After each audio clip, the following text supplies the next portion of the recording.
DNS news కి స్వాగతం. Bulletin లో ముందుగా హెడ్లైన్స్.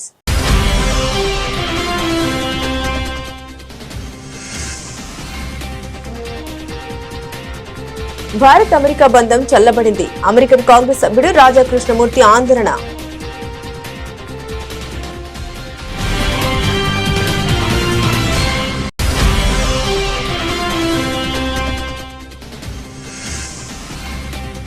మోదీ తేరీ ఖబర్ కుదేగి నినాదాలు చేసినందుకు కాంగ్రెస్ నాయకత్వం క్షమాపణ చెప్పాలి డిమాండ్ చేసిన కేంద్ర మంత్రి కిరణ్ రిజిజు.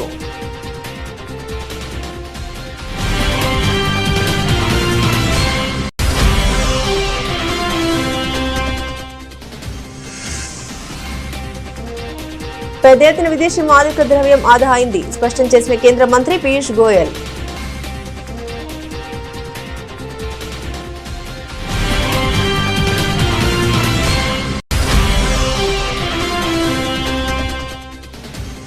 బృందావన్లోని బాంకి బిహారీ ఆలయ నిర్వహణకు సంబంధించిన పిటిషన్ను విచారించిన సుప్రీంకోర్టు. మధుర జిల్లా మెజిస్ట్రేట్ ఆలయ నిర్వహణ కమిటీ ప్రభుత్వానికి కోర్టు నోటీసులు జారీ.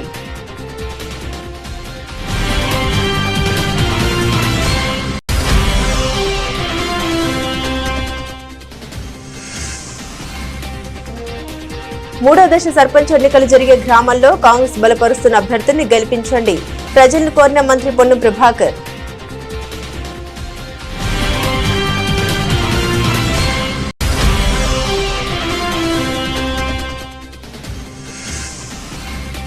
రెండు 2027 కుంభమేళా వైభవంగా నిర్వహించబడుతుంది స్పష్టం చేసిన ఉత్తరాఖండ్ ముఖ్యమంత్రి పుష్కర్ సింగ్ ధామే.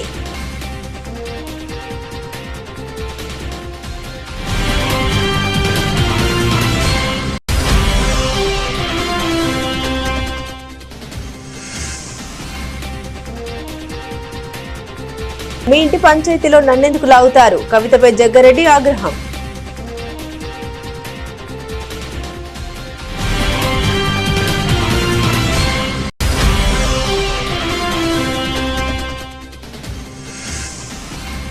వైసీపీ కేంద్ర కార్యాలయంలో ఘనంగా అమరజీవి పొట్టి శ్రీరాములు వర్ధంతి నివాళులర్పించిన వైసీపీ నేతలు.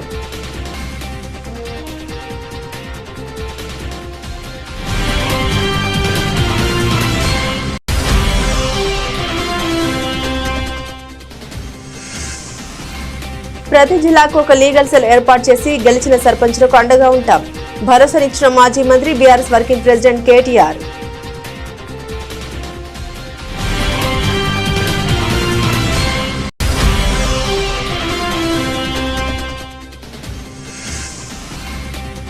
మంత్రివర్గం ఆమోదం లేకుండానే కూటమి ప్రభుత్వం అప్పులు వైకాపా నేత మాజీ ఆర్థిక మంత్రి బుగ్గన రాజేంద్రనాథ్ రెడ్డి ఫైర్.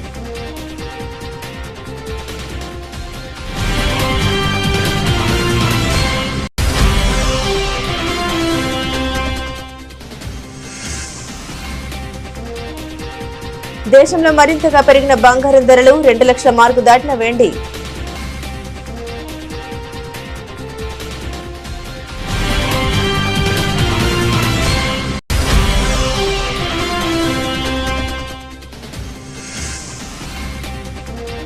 ధర్మశాల టీ20లో టీమిండియా ఆదర్శ్ దక్షిణాఫ్రికాపై ఘన విజయం 7 వికెట్ల తేడాతో సఫారీలను చిత్తు చేసిన టీమిండియా.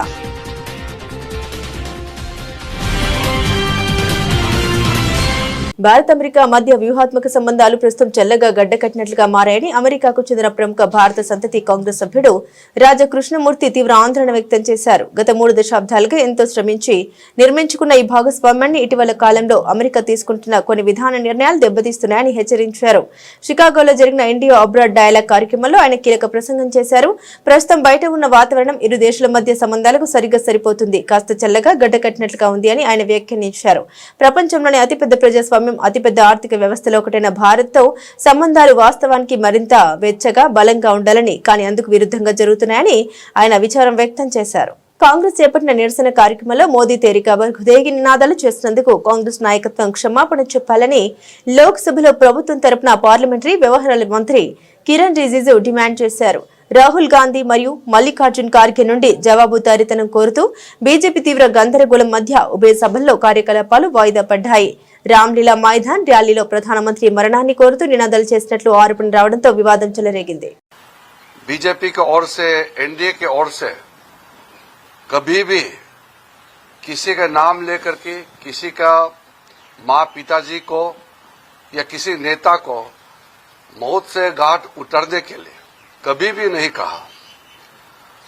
वैसे भी हम लोग जितना भी एक दूसरे के विरोधी हो, फिर भी हम विश करते हैं। बीमार होने पर, जन्मदिन या कोई ऐसा अवसर होता है तो हम लोग एक दूसरे के प्रति सम्मान से हम विश करते हैं। हम एक दूसरे को इज्जत देते हैं। राजनीतिक लड़ाई अलग है, लोकतंत्र में राजनीति करने का अधिकार है और एक दूसरे को हम अलग अलग तरीके से क्रिटिसाइज करते हैं, एक दूसरे के विरोध करते हैं, लेकिन कभी भी जान से मारने के लिए कोई ना सोचता है ना बोलता है। ये किस तरीके के मानसिकता है जो विरोधी को जान से मारने के लिए खुलेआम ऐलान करते हैं। देश के प्रधानमंत्री 140 करोड़ भारत के, विश्व के सबसे बड़ा लोकतंत्र भारत देश का प्रधानमंत्री आदरणीय नरेंद्र मोदी जी को दुनिया मानते हैं, देश के लोग मानते हैं, और उसमें कुछ विपक्ष के लोग प्रधानमंत्री को अगर जान से मारने के लिए कहता है तो ये बहुत ही दुखद और अफसोस की बात है। सिर्फ खंडन करने से नहीं होगा। पार्लियामेंट में कांग्रेस अध्यक्ष और कांग्रेस के नेता प्रतिपक्ष माफी मांगना चाहिए, देश से माफी मांगना चाहिए। पार्लियामेंट का फ्लो దేశ ఆర్థిక వ్యవస్థ అభివృద్ధి చెందుతున్న స్థితిని పరిశీలిస్తే పెద్ద ఎత్తున విదేశీ మాదక ద్రవ్యం ఆదా అయిందని కేంద్ర మంత్రి పీయూష్ గోయల్ అన్నారు. స్వతంత్రంగా చూస్తే దిగుమతులు 8% తగ్గాయని తెలిపారు. ఇంధన రంగాన్ని పరిశీలిస్తే గత 11 సంవత్సరాల్లో ప్రధానమంత్రి మోదీ పదవీ కాలంలో జరిగిన ప్రమాణం గణనీయమైన పరివర్తన ప్రతిబింబిస్తోందన్నారు. देश की बढ़ती हुई अर्थव्यवस्था के हिसाब से देखिए तो बहुत बड़े पैमाने पे फॉरेन एक्सचेंज सेविंग हुई है, पर स्टैंड अलोन फिगर भी देखें तो 8% इंपोर्ट घटा है।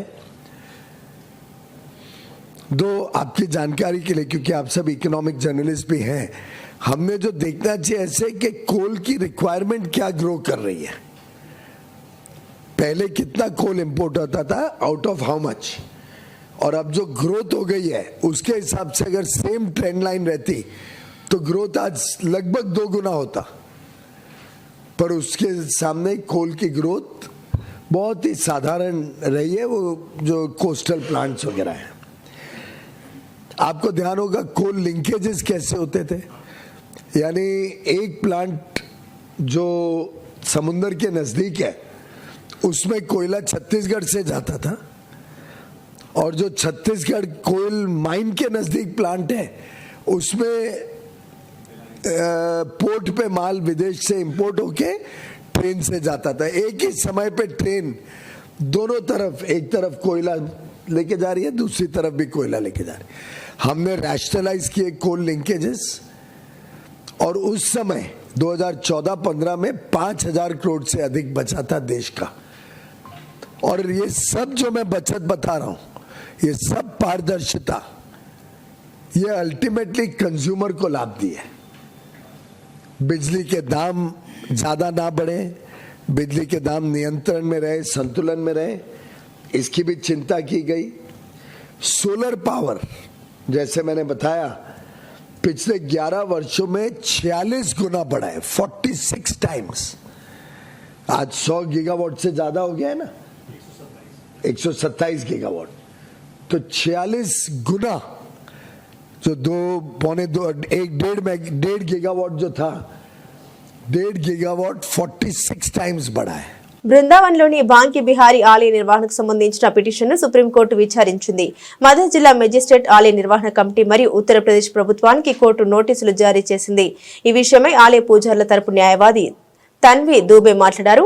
బాంకే బిహారీ ఆలయంలో పనిచేసే గోస్వాములు మరియు సేవాతుల తరపున ఈ పిటిషన్ దాఖలు చేయబడిందన్నారు. సుప్రీంకోర్టు ఆదేశం తర్వాత ఏర్పాటు చేసిన హైపవర్ కమిటీ కొన్ని చర్యలు తీసుకున్నందున ఇది దాఖలు చేయబడిందని పేర్కొన్నారు.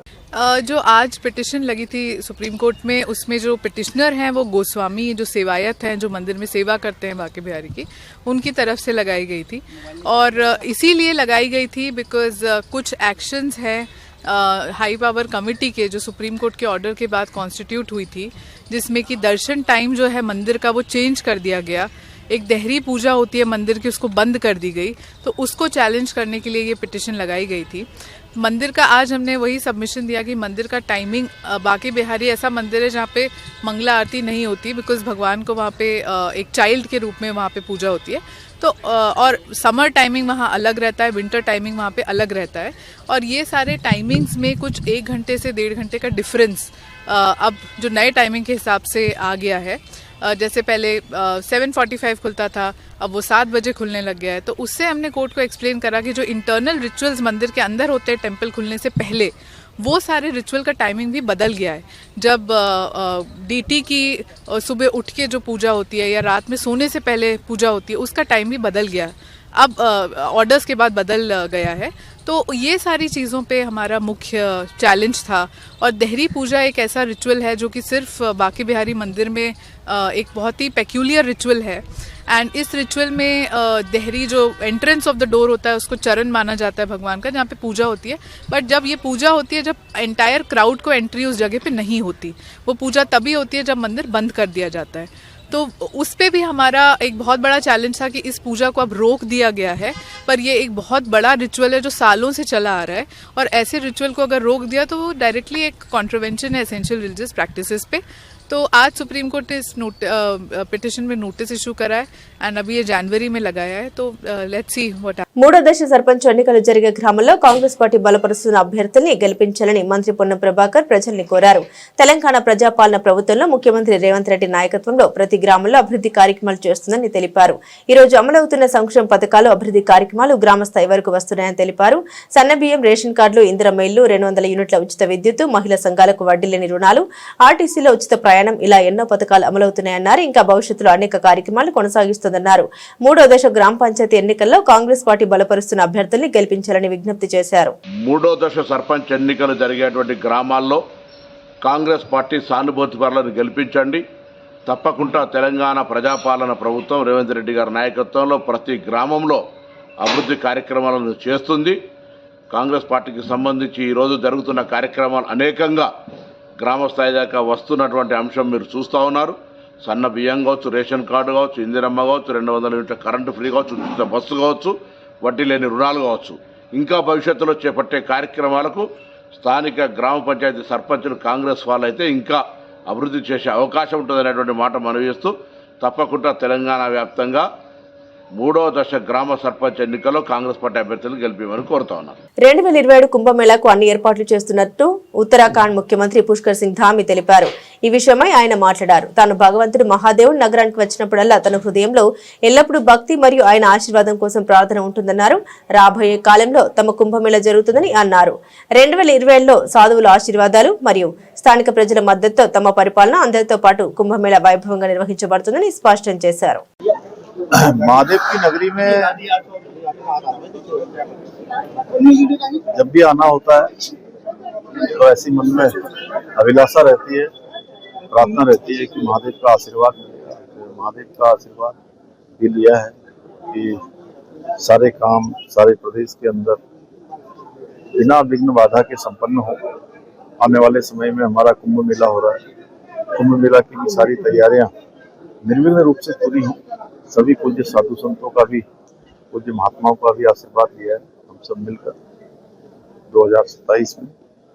सभी पूज्य संतों के आशीर्वाद से, यहाँ के जनता के समर्थन से हमारा शासन प्रशासन सभी लोग मिलकर कुंभ मेले का आयोजन बहुत अच्छा करेंगे, दिव्य रूप से करेंगे, भव्य रूप से करेंगे. और ये हमारे लिए एक बड़ा अवसर है जब पूरे देश और दुनिया के अंदर हमारे राज्य का, हरिद्वार का, कुंभ नगरी का पहले से ही बहुत बड़ा स्थान है.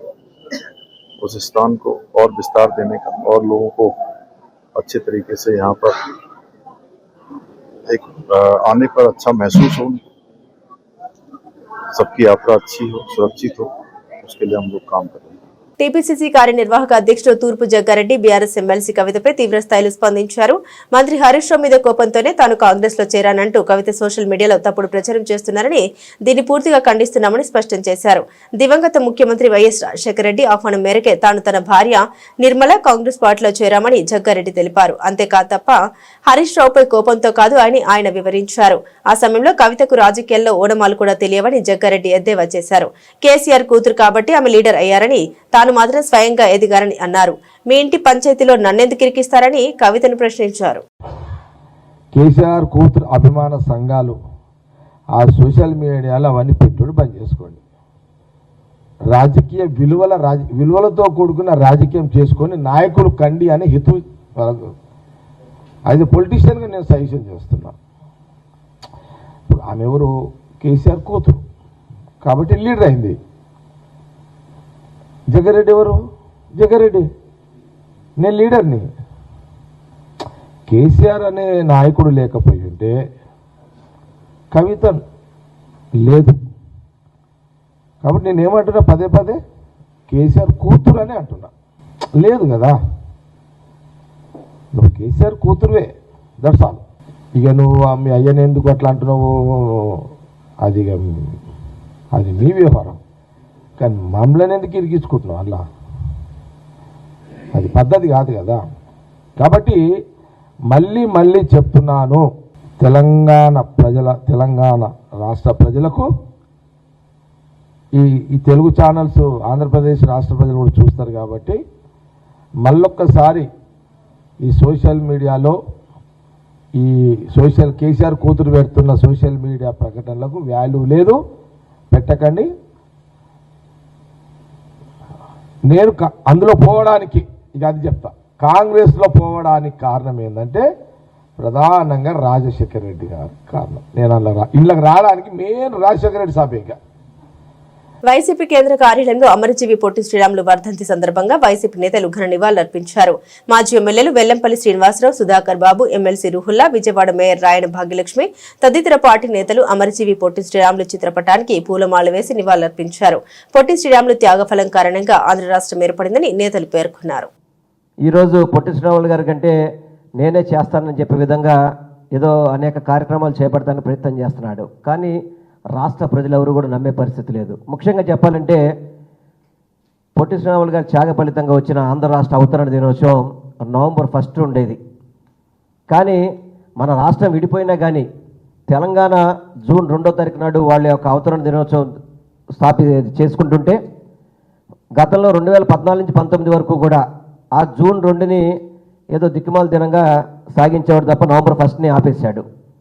కానీ జగన్మోహన్ రెడ్డి గారు పాదయాత్ర చేస్తున్నప్పుడు అనేక మంది ప్రజా సంఘాలు కావచ్చు అవన్నీ కూడా నవంబర్ 1 ఆంధ్ర రాష్ట్ర అవతరణ దినోత్సవం చేయించాలనగానే ఆయన ముఖ్యమంత్రిగా ఏర్పడిన మొదటి సంవత్సరంలోనే ఆంధ్ర రాష్ట్ర అవతరణ దినోత్సవం నవంబర్ 1 అని చెప్పి జీవో ఇచ్చి అఫీషియల్గా రాష్ట్ర వ్యాప్తంగా కూడా ఉత్సవాలు చేసిన వ్యక్తి జగన్మోహన్ రెడ్డి గారు.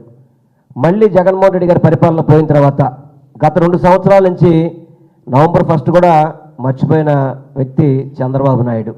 ఈరోజు నేను అది అమరావతిలో స్థలం కేటాయించాను, దాంట్లో మీరు విగ్రహం పెట్టుకోండి అని చెప్పని ప్రతి వీధిలో కూడా చందాలు అడిగే విధంగా ప్రతి వీధిలో కూడా పొట్టి శ్రీరాములు గారి పేరు చెప్పి చందాలు వసూలు చేసే విధంగా కూటమి ప్రభుత్వం పనిచేస్తుంది. నేను గతంలో మొన్న కూడా చెప్పాను మీకు, ఎన్టీ రామారావు విగ్రహాన్ని పెట్టడానికేమో 11 కోట్ల రూపాయలు డిపిఆర్ తయారు చేయడానికి ఈ కూటమి ప్రభుత్వం చంద్రబాబు నాయుడు డబ్బులు ఇస్తే ఏ పొట్టి శ్రీరాములు గారి విగ్రహం రాష్ట్ర ప్రభుత్వం పెట్టలేదా? అంత స్తోమత లేదా రాష్ట్ర ప్రభుత్వానికి? స్థలం కూడా నామకాగ్గా ఏదో ఒక చీలిక మొక్కలాగా ఇచ్చి రాష్ట్ర వ్యాప్తంగా ఆయన ఒక విగ్రహాన్ని తీసుకోవడం, ఆ విగ్రహం పెట్టి ప్రతి రాష్ట్రంలో ప్రతి జిల్లాలో ప్రతి మండలంలో మీటింగ్ పెట్టడం, డబ్బులు వసూలు చేయడం. అంటే పొట్టి శ్రీరాములు గారిని ఈ రోజుకి రోడ్డు మీదకి ఇచ్చేస్తున్న పరిస్థితి ఈ కూటమి ప్రభుత్వంలో కనబడుతుంది. ఇప్పటికి కూడా నేను మొన్న చెప్పినప్పుడు కూడా వాళ్ళు చలనం రాలా. అటు వినుకొండ అని ఇటు మాచర్లు అని చెప్పని ప్రతి విలేజ్లో కూడా మీటింగ్లు పెట్టడం, మేము విగ్రహం పెడుతున్నాం డబ్బులు ఇవ్వండి, అడుక్కు డబ్బులు ఇవ్వండి అని చెప్పని వారి పేరు చెప్పుకొని ఈ కూటమి ప్రభుత్వం డబ్బులు వసూలు చేయడం అంటే ఇంతకంటే బాధాకరం ఏమైనా ఉందా? ప్రతి జిల్లాకు ఒక లీగల్ సెల్ ఏర్పాటు చేసి గెలిచిన సర్పంచ్లకు అండగా ఉంటామని మాజీ మంత్రి బీఆర్ఎస్ వర్కింగ్ ప్రెసిడెంట్ తారక రామారావు అన్నారు. కాంగ్రెస్ నాయకులు బెదిరింపులకు పాల్పడి ఏదో ఒక కేసులో ఇరికించి మిమ్మల్ని సస్పెండ్ చేయించే కుట్రలు చేస్తారని, కానీ మీరు ఎవరికి భయపడొద్దని సూచించారు. ఈ ప్రభుత్వంలో ఇంకో 2.5 ఏళ్లు మాత్రమే పనిచేస్తారని, మళ్లీ మన ప్రభుత్వంలో ఇంకో 2.5 ఏళ్లు పనిచేస్తారని పేర్కొన్నారు. ఎవరికి ఏ ఆపద వచ్చినా బీఆర్ఎస్ పార్టీ కార్యాలయానికి వస్తే తమ నాయకులు లీగల్ సెల్ మీకు అండగా ఉంటారని భరోసానిచ్చారు. గెలిచిన సర్పంచులు, ఉప సర్పంచులు మీరు ఒక్క విషయం దయచేసి యాద పెట్టుకోండి. ఈ గవర్నమెంట్ లో మీరు పనిచేసేది 2.5 ఏళ్లే. మళ్ళీ అటెన్క వచ్చే గవర్నమెంట్ లో, మన గవర్నమెంట్ లో మళ్ళా 2.5 ఏళ్లు మీరే ఉంటారు. కాబట్టి దబ్బన వీళ్ళు ఏమైనా కొద్దిగా కష్టపెట్టినా, కొద్దిగా ఇబ్బంది పెట్టినా 1 సంవత్సరం ఓర్చుకోవాలి అంతే. అటెన్క ఏముండదు, వీళ్ళది అటెన్క ఏముండదు. మీకు వచ్చే పైసలు ఎట్లాగొస్తాయి? గ్రామ పంచాయతీకి రావాల్సిన డబ్బులు కేంద్ర ప్రభుత్వం నుంచి, రాష్ట్ర ప్రభుత్వం నుంచి మీ హక్కుగా రావాల్సిన పైసలు, ఫైనాన్స్ కమిషన్ ద్వారా రావాల్సిన పైసలు ఎవడు ఆపలేడు. ఆది శ్రీనివాస్ ఆపలేడు, రేవంత్ రెడ్డి ఆపలేడు, నరేంద్ర మోడీ కూడా ఆపలేడు. ఎందుకంటే అది రాజ్యాంగం. అంబేద్కర్ రాసిన రాజ్యాంగం ఆధారంగా మీకు రావాల్సిన పైసలు బరాబర్ వస్తాయి. ఎవనయ్యా కూడా ఆపలేడు అది. కానీ ఏమన్నా గిట్లనే ఆడనో ఈడనో బెదిరించే ప్రయత్నం చేస్తారు. వీళ్ళు చాలా లంగాలు కాంగ్రెస్ వాళ్ళు. వాళ్ళ మాటినకపోతే ఏం చేస్తారు? సర్పంచ్ గారిని ఏదో ఒక దానిలో ఇరికిచ్చి వాళ్ళని సస్పెండ్ చేయాలి. ఎందుకంటే అధికారం కదా, సస్పెండ్ చేయాలి. సస్పెండ్ చేసి ఉప సర్పంచ్ వాళ్ళ మనిషిని పెట్టుకోవాలి, వాళ్ళకు బాధ్యత ఇవ్వాలని చెప్పి లంగ కథలు చేస్తారు. అందుకే మనకు కూడా తెలివి ఉంది కాబట్టి, భగవంతుడు వాళ్ళకే కాదు మనకు కూడా తెలివితేటలు ఇచ్చిండు కాబట్టి నేనేం చెప్తున్నా అంటే, జిల్లాల వారీగా సర్పంచులకు అండగా నిలబడేందుకు ప్రతి జిల్లాలో లీగల్ సెల్ ఏర్పాటు చేస్తాం. ఎక్కడ ఎవడన్నా మిమ్మల్ని సస్పెండ్ చేసే ప్రయత్నం చేస్తే వెంటనే 1 సెకండ్ కూడా మీరు ఆలస్యం చేయకండి. జిల్లా పార్టీ ఆఫీస్ ఇక్కడనే మీకు పక్కనే ఉన్నది. మన జిల్లా గింతనే జిల్లా, చిన్న జిల్లా, 12 మండలాలు, 2 మున్సిపాలిటీలు, చాలా చిన్న జిల్లా మనది. వెంటనే అర్ధగంట లోపల మీరు ఇక్కడికి రావచ్చు. లక్ష్మీనరసింహారావు గారిని, రవిశంకర్ గారిని, రసమై బాలకృష్ణ గారిని, మా తోట ఆగయ్య గారిని నేను కోరుతా ఉన్నా. ఎక్కడ ఏ ఊర్లో చిన్న, ఇప్పుడు 83 మంది మాత్రమే కాదు, ఇంకా 17 నాడు మళ్ళీ ఎలక్షన్ ఉంది, మళ్ళా జోరుదారు గెలుస్తాం, నాకే అనుమానం లేదు.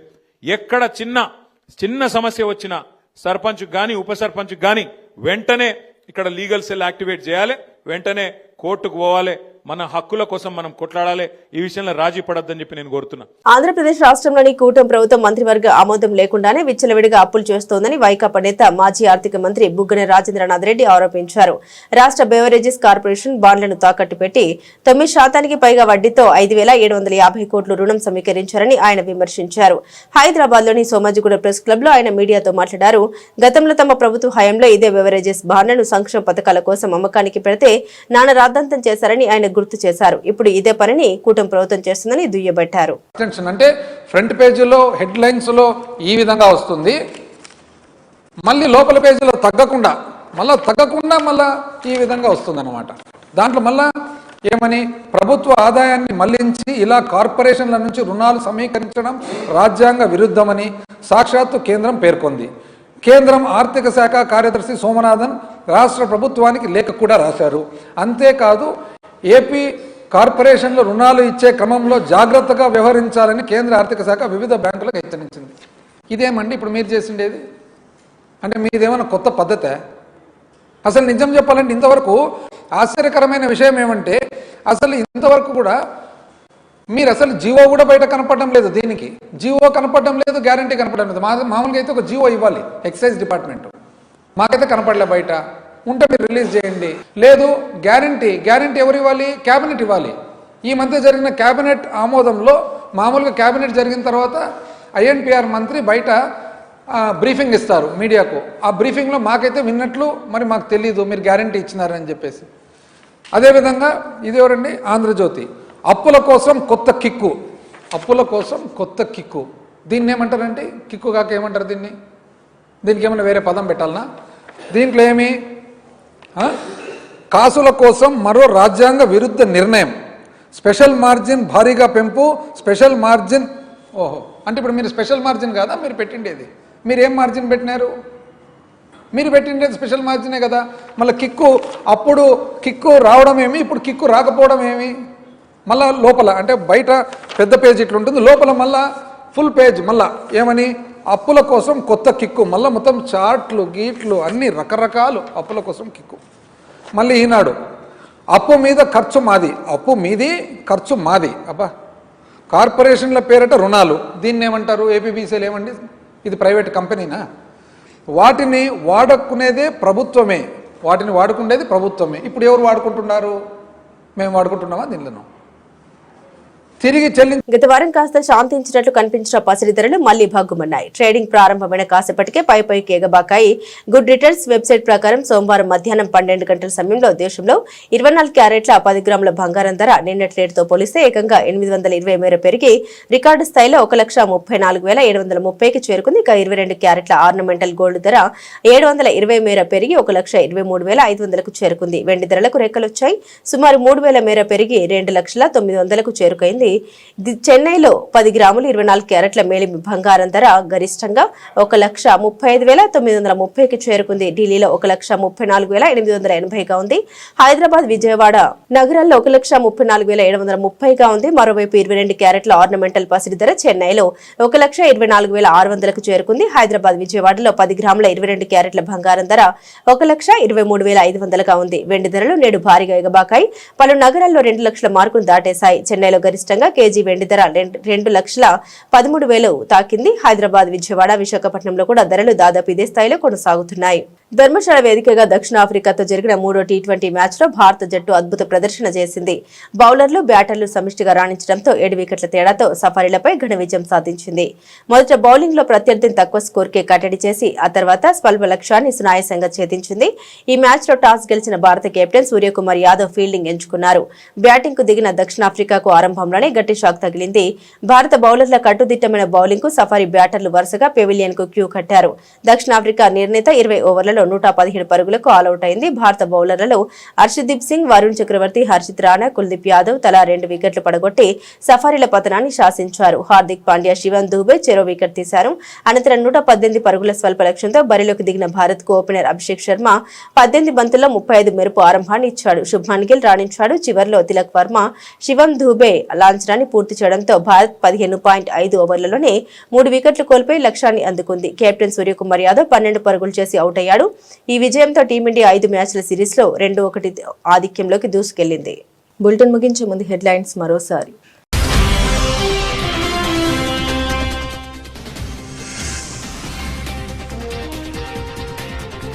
భారత్ అమెరికా బంధం చల్లబడింది. అమెరికన్ కాంగ్రెస్ సభ్యుడు రాజా కృష్ణమూర్తి ఆందోళన.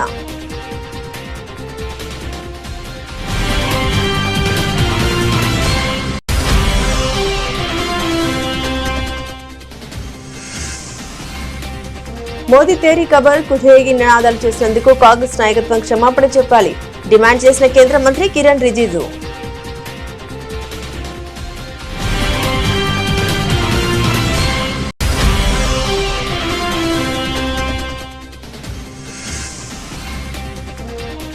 పెద్ద ఎత్తున విదేశీ మాదక ద్రవ్యం ఆదా అయింది స్పష్టం చేసిన కేంద్ర మంత్రి పీయూష్ గోయల్.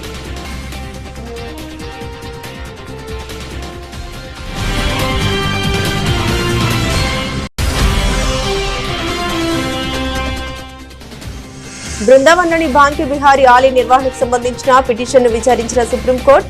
మధుర జిల్లా మెజిస్ట్రేట్ ఆలయ నిర్వహణ కమిటీ ప్రభుత్వానికి కోర్టు నోటీసులు జారీ.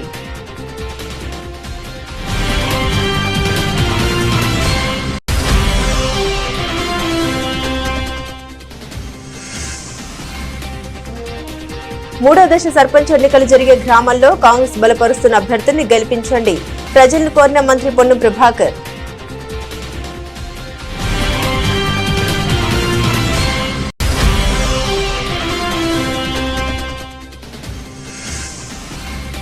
(2027) కుంభమేళా వైభవంగా నిర్వహించబడుతుంది స్పష్టం చేసిన ఉత్తరాఖండ్ ముఖ్యమంత్రి పుష్కర్ సింగ్ ధామే.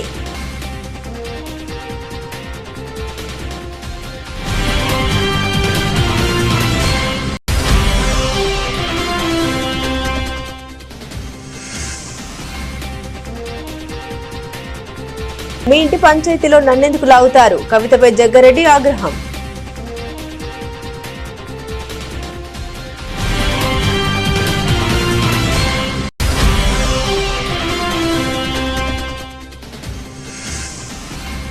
వైసీపీ కేంద్ర కార్యాలయంలో ఘనంగా అమరజీవి పొట్టి శ్రీరాములు వర్ధంతి నివాళులర్పించిన వైసీపీ నేతలు.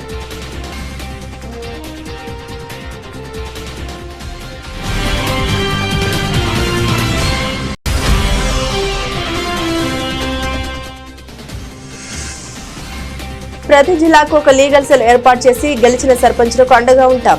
భరోసానిచ్చిన మాజీ మంత్రి బీఆర్ఎస్ వర్కింగ్ ప్రెసిడెంట్ కేటీఆర్.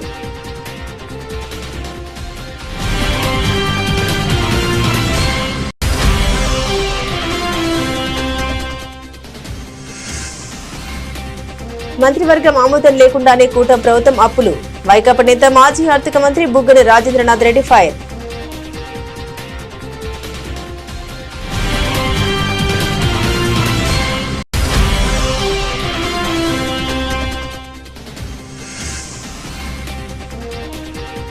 దేశంలో మరింతగా పెరిగిన బంగారం ధరలు. 2 లక్షల మార్కు దాటిన వెండి.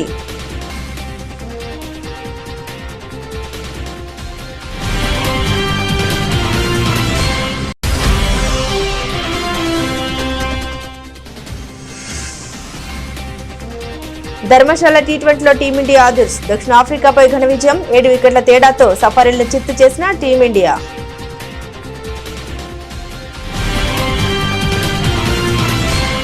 ఇవి బులెటిన్ అప్డేట్స్. మరిన్ని అప్డేట్స్ కోసం చూస్తూనే ఉండండి